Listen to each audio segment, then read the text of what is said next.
Hola, soy Alfredo de Mindalia y te doy la bienvenida al boletín para gente despierta. Hoy te hablaré de una tormenta solar histórica que está llegando a la Tierra y que lo está cambiando todo. También iremos al Ártico, que se está convirtiendo en tablero militar por secretos que no se nos están contando. Vamos a ir también al foro de Davos, donde ya aceptan las élites que su relato no convence a millones de personas. Y también hablaremos de la comida y el campo europeo que están de enhorabuena, pero que todavía están en peligro y en el tablero de juego. Ahí iremos a Cuba, al borde del colapso energético, y te hablaré de la violencia contra la fe cristiana que muchos prefieren no tener en cuenta, y de cómo en España vivir con tus padres también empieza a tener consecuencias fiscales. No estoy aquí para asustarte ni para convencerte de absolutamente nada, sino para que no te duermas mientras otros deciden por ti. Esto es Mindalia Despierta. Vamos con las noticias. La mayor tormenta solar en más de 2 décadas impacta en la Tierra y pone a prueba la tecnología global, porque la Tierra está siendo afectada por esta tormenta solar más intensa registrada en más de 20 años. Según los principales organismos de monitorización espacial. El fenómeno se debe a una potente eyección de masa coronal procedente del Sol que ha lanzado una gran cantidad de partículas cargadas y radiación hacia nuestro planeta. Los expertos explican que este tipo de tormenta se produce cuando el Sol libera enormes cantidades de energía acumulada en su superficie. Al alcanzar la magnetosfera terrestre, estas partículas interactúan con el campo magnético de nuestra Tierra, generando efectos tanto espectaculares como potencialmente muy peligrosos. Entre las consecuencias previstas se encuentran auroras boreales y australes visibles en latitudes poco habituales, interrupciones temporales de comunicaciones por radio, posibles errores en sistemas de navegación GPS y un mayor riesgo para satélites. En algunos países ya se han activado protocolos de vigilancia de infraestructuras críticas. Pero ojo, estadísticamente también se ha observado que cuando se da este tipo de fenómeno se producen más accidentes de todo tipo, erupciones de volcanes, terremotos, además de intensificarse notablemente los accidentes en carretera y los colapsos mortales en personas como infartos o ataques cerebrales. Los científicos subrayan nuestra dependencia tecnológica que hace que estas tormentas solares tengan hoy un impacto potencial mucho mayor que en el pasado. Este episodio se enmarca además en un momento clave del ciclo solar. El Sol se aproxima a su máximo de actividad, una fase que ocurre aproximadamente cada 11 años y durante la cual aumentan las erupciones y tormentas geomagnéticas. Los especialistas advierten de que eventos similares podrían repetirse en los próximos meses. Más allá del aspecto científico, la tormenta solar deja una lección que es que la fragilidad de una civilización como la nuestra es por su técnica, porque está altamente tecnificada. Un fenómeno natural completamente ajeno a decisiones políticas o económicas como es la afectación que tiene el Sol sobre nosotros, es capaz de poner en tensión comunicaciones, transporte, sistemas energéticos a escala global, terremotos, erupciones. La pregunta no es solo cómo responder a este evento concreto, sino hasta qué punto estamos preparados para una tormenta solar aún mayor, como las que ya han ocurrido en el pasado y que hoy tendrían consecuencias mucho más profundas. Porque frente al Sol no hay ideología, ni fronteras, ni países, ni relato de élites que valga. Así que vamos con otra noticia que nos lleva al Ártico. Groenlandia, la OTAN y el norte de Europa entran en fase de alerta mientras crecen los mensajes de control y guerra preventiva. En los últimos días se han producido una convergencia de informaciones inquietantes en torno al Ártico y el norte de Europa. Por un lado, se está alertando a la población de Groenlandia sobre la posibilidad de una invasión militar por parte de Estados Unidos. En paralelo, Donald Trump ha afirmado públicamente haber alcanzado ya un acuerdo con el secretario general de la OTAN sobre el control estratégico de Groenlandia y del conjunto de la región ártica. A estas afirmaciones se suman filtraciones que describen los supuestos términos del acuerdo, que es acceso de Estados Unidos a los recursos minerales de Groenlandia, control de corredores estratégicos del Ártico frente a China y Rusia, presencia militar defensiva permanente y una apertura total del territorio a la inversión de Estados Unidos. En Noruega, el propio ejército ya ha advertido recientemente a la población de que en caso de guerra podrían producirse confiscaciones de propiedades privadas, viviendas y vehículos como parte de la logística militar. De esta forma, el Ártico se consolida como un espacio clave de disputa global, mientras los gobiernos y estructuras militares normalizan el lenguaje de la guerra, el control territorial y la renuncia a derechos civiles en nombre de la seguridad. Cuando gobiernos y alianzas militares empiezan a hablar abiertamente de invasión, de control indefinido de territorios, confiscaciones de propiedades y protección armada, ya no estamos ante simples maniobras diplomáticas ni ejercicios preventivos como estábamos hace algunas semanas. Y como siempre ocurre, la población es la última en decidir y la primera en asumir las consecuencias. Se nos pide que nos preparemos, que lo entendamos, que lo aceptemos, y mientras tanto nos dejan sin acceso a la información completa ni la capacidad real de oponernos. Y cuando se normaliza que determinadas potencias controlen los recursos por seguridad, que se militarice un territorio para protegerlo o que se confisquen bienes privados por si acaso hay guerra, la línea entre defensa y ocupación se vuelve peligrosamente borrosa. Y lo que hoy se está haciendo en Groenlandia, mañana puede exportarse a cualquier otro lugar del mundo. La cuestión de fondo no es si habrá o no una guerra en el Ártico. La cuestión es cuánto terreno de libertad se está cediendo antes incluso de que empiece.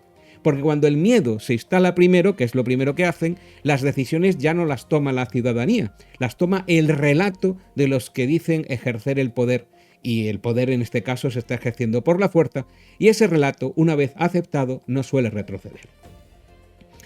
Vamos ahora al foro de Davos, donde la élite reconoce el desgaste del globalismo mientras el relato empieza a resquebrajarse. En estos días se celebra el Foro Económico Mundial de Davos, que es el encuentro anual en el que reúne a líderes, políticos, grandes corporaciones, bancos y organismos internacionales, es decir, las élites, para debatir sobre el rumbo de nuestro mundo. No es un órgano con poder legal, pero sí uno de los principales espacios donde se han construido durante décadas las narrativas globales sobre economía, cambio climático, tecnología y, gobernanza en general. El tono de este año es significativamente distinto. Durante una de las sesiones, incluso el secretario de Comercio de Estados Unidos afirmó abiertamente que la globalización ha fracasado en Occidente. Una frase impensable hace solo unos años en este mismo escenario y que supone una admisión desde dentro del propio sistema de que las promesas del modelo no se han cumplido. En la misma línea, el fundador del foro, Klaus Schwab, ha reconocido que el relato que sostenía la idea de que las élites globales guiaban a la humanidad hacia un mundo mejor ha perdido mucha fuerza y también credibilidad. Dicho de otro modo, la narrativa de la élite ya no convence como antes. A este clima se suma la intervención de Donald Trump, que ha utilizado Davos como escenario para desafiar abiertamente el discurso dominante, rechazando políticas presentadas como inevitables y denunciando el uso del miedo en la crisis climática, la escasez de alimentos, el colapso a nivel mundial, como herramienta de control social. Incluso los gestos, aparentemente menores, han captado atención. El comentario de Trump sobre las gafas del presidente francés Emmanuel Macron, tras aparecer con un ojo visiblemente morado en público, fue interpretado por muchos como una ironía política, más que como una simple anécdota personal. En Davos nada es completamente casual. Los gestos, las imágenes y los silencios también comunican.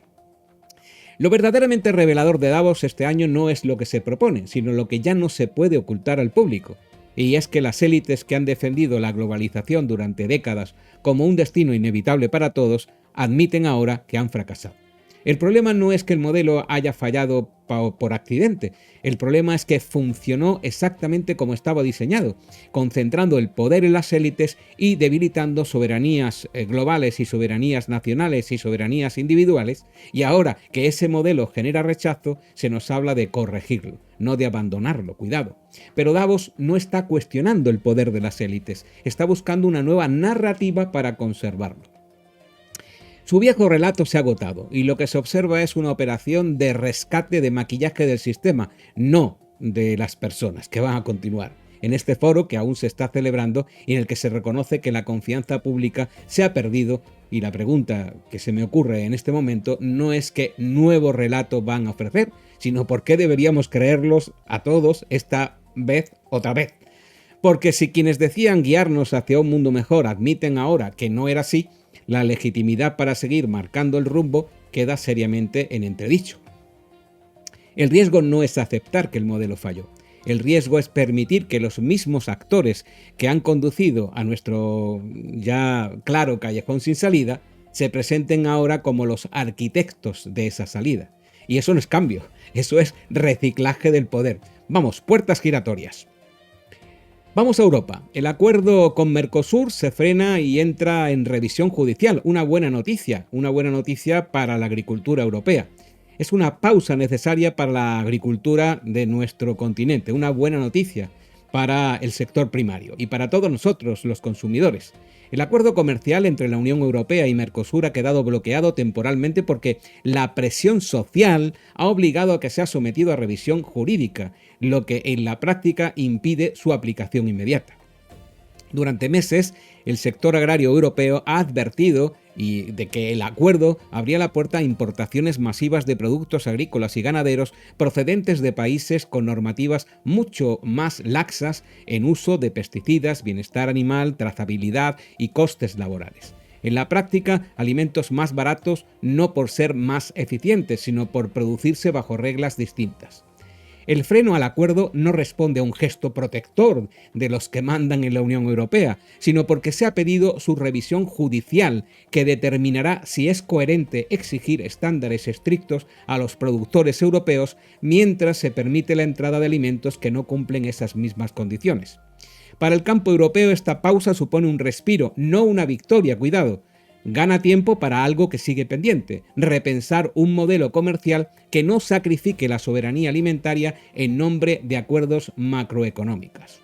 Cuando un territorio deja de producir alimentos de forma viable, pierde algo más que la competitividad, pierde autonomía. Y la cuestión de fondo, por supuesto, no es si el acuerdo con Mercosur acabará firmándose o no. La cuestión es que se protege realmente cuando se habla de comercio internacional el equilibrio entre pueblos o únicamente las ganancias de las multinacionales alimentarias. En Latinoamérica, en Cuba concretamente, se asoma a un nuevo colapso energético, mientras crecen las maniobras externas. Informes de inteligencia citados por medios internacionales advierten de que Cuba podría quedarse sin suministro suficiente de petróleo en cuestión de semanas. Una situación que empujaría al país a un colapso económico y social aún más severo del que ya arrastra. La advertencia no es menor en una isla cuya red eléctrica, transporte y producción básica dependen casi por completo del combustible importado. En paralelo a estas informaciones, en el Wall Street Journal ha señalado que sectores de la administración estadounidense estarían explorando contactos con dirigentes cubanos con el objetivo de facilitar una transición política en la isla. No se trata de un anuncio oficial, sino de movimientos descritos como discretos y preliminares, pero que encajan en un patrón conocido: aprovechar situaciones de colapso interno para forzar cambios de régimen desde el exterior.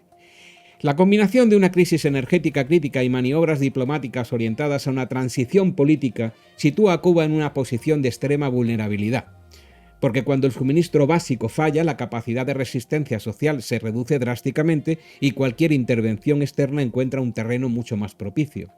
La cuestión de fondo no es solo qué ocurrirá en Cuba en las próximas semanas, sino hasta qué punto el colapso económico se convierte en una herramienta geopolítica. El control del acceso a la energía, como ya se ha visto en otros escenarios muy recientes, no es únicamente un problema técnico, es un instrumento de presión. Mientras la población cubana enfrenta apagones, escasez y un deterioro acelerado de sus condiciones de vida, el riesgo es que su situación vuelva a ser tratada no como una crisis humanitaria, sino como una pieza más en el tablero de poder internacional. Y cuando eso ocurre, los costes rara vez los pagan quienes mueven las fichas. Hay otra noticia que quiero comentarte en cuanto a los secuestros en Nigeria y vandalismo en México, que revelan una persecución silenciosa que muchos gobiernos evitan nombrar: la violencia contra comunidades cristianas, que vuelve a ocupar titulares en distintos puntos del mundo, aunque con respuestas oficiales desiguales y en algunos casos con un silencio cuando menos llamativo. En Nigeria, más de 160 fieles cristianos han sido secuestrados mientras se celebraba la misa dominical. Los asaltos se produjeron en zonas rurales del centro y norte del país, donde grupos armados irrumpieron en los templos y se llevaron a los fieles hacia áreas boscosas.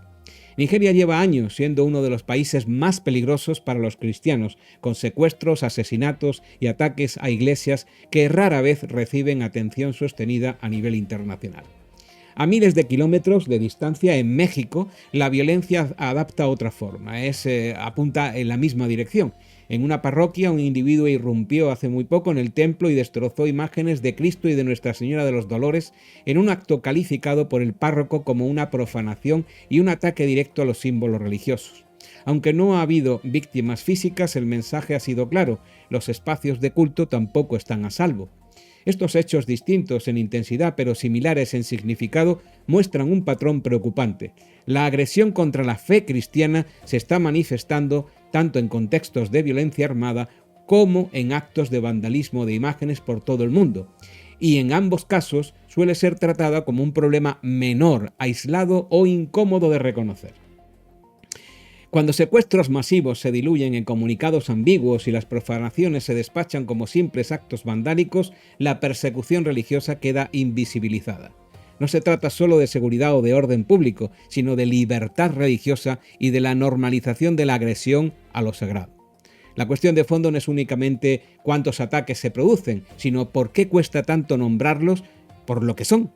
Estamos consintiendo que la violencia contra una comunidad religiosa se vuelva cotidiana y no genere alarma institucional, por lo que el riesgo no es solo para los creyentes, sino para la convivencia y el respeto básico entre culturas y creencias. Nos quedamos en España, porque vivir con tus padres deja de ser neutral. Hacienda abre la puerta a tratarlo como una donación sujeta a impuestos. Porque en España, vivir en casa de los padres sin pagar alquiler puede empezar a tener consecuencias fiscales. La agencia tributaria considera que en determinados casos ceder una vivienda gratuitamente a un hijo para que viva, un hijo adulto, puede interpretarse como una donación encubierta, lo que abriría la puerta a exigir el pago de impuestos. El criterio no es nuevo, pero cada vez se aplica con mayor claridad y rigor. Si una persona mayor de edad reside en una vivienda que no es de su propiedad y no paga renta, Hacienda puede entender que existe una transmisión patrimonial gratuita sujeta al impuesto sobre sucesiones y donaciones, cuya cuantía varía según la comunidad autónoma. La Administración argumenta que cuando no hay contrato de alquiler ni contraprestación económica, el beneficio obtenido, que es vivir gratis en casa de los padres, tiene un valor económico y por tanto puede ser gravado. Este enfoque fiscal choca de frente con la realidad social. España es uno de los países europeos donde la emancipación juvenil se retrasa más, no por elección, sino por salarios bajos, empleo precario, alquileres disparados, compra de vivienda imposible, inaccesible. Así que vivir con los padres no es un privilegio, sino una necesidad de supervivencia económica. Pero el mensaje implícito es claro: ni siquiera compartir techo en familia queda fuera del radar fiscal. Lo que durante décadas ha sido una red de apoyo natural entre generaciones empieza a tratarse ya como una operación económica susceptible de control, inspección y sanción. La cuestión de fondo no es solo fiscal, sino social. ¿Tiene sentido gravar una situación que nace de la imposibilidad material de independizarse? ¿Hasta dónde llega el control del Estado sobre la vida privada, cuando incluso vivir con tus padres puede tener consecuencias fiscales? En un país donde emanciparse es cada vez más difícil, el problema no es solo tener que vivir en casa de los padres, sino que vivir, sencillamente, se ha vuelto demasiado caro. En las noticias de hoy te he hablado de poder, de miedo, de control, de relatos que se caen y de las personas que siguen pagando la factura. Nada nuevo, salvo que cada vez es más evidente. Aunque a simple vista lo parezca, el mundo no está loco, solo está mostrando sus fisuras. Te darás cuenta de que ya no basta con tragarse el discurso oficial ni con mirar para otro lado. Ahora es urgente observar, pensar y decidir desde otro sitio. Desde aquí, con estas noticias, no trato de asustarte, ni asustar a nadie, ni de convencerte de nada, como te decía al principio. Trato de decirte que no te duermas ni siquiera un poco para que mientras decidan por ti. No normalices lo que no es normal y recuerda siempre tener criterio propio, que hoy en día parece que es un lujo peligroso, pero también es nuestra responsabilidad como humanos. El ruido va a seguir, las narrativas de los que quieren mandarnos también, pero tu lucidez y el sentido común de todos y cada uno de nosotros, ese no nos lo pueden imponer. Y si quieres más información como la que te doy hoy, entra en el nuevo canal recomendado Noticias Despiertas en YouTube y suscríbete, porque eso ayuda mucho al mundo y a nosotros. Nos vemos en el próximo Boletín de Mindalia. Gracias. Celebra el amor en todas sus formas con Mindalia, en nuestro especial anual Somos Amor, los días 14 y 15 de febrero de 2026. Un evento único donde expertos en relaciones, espiritualidad y crecimiento personal compartirán herramientas para cultivar tu amor propio, sanar vínculos y construir relaciones más auténticas y conscientes. Mereces amor, que es la fuerza transformadora que nos conecta como humanidad. Descubre cómo aplicarlo para vivir en tu día a día con abundancia, plenitud y armonía. Acompáñanos de forma totalmente gratuita en nuestro canal de YouTube. Para más información visita mindaliacongresos.com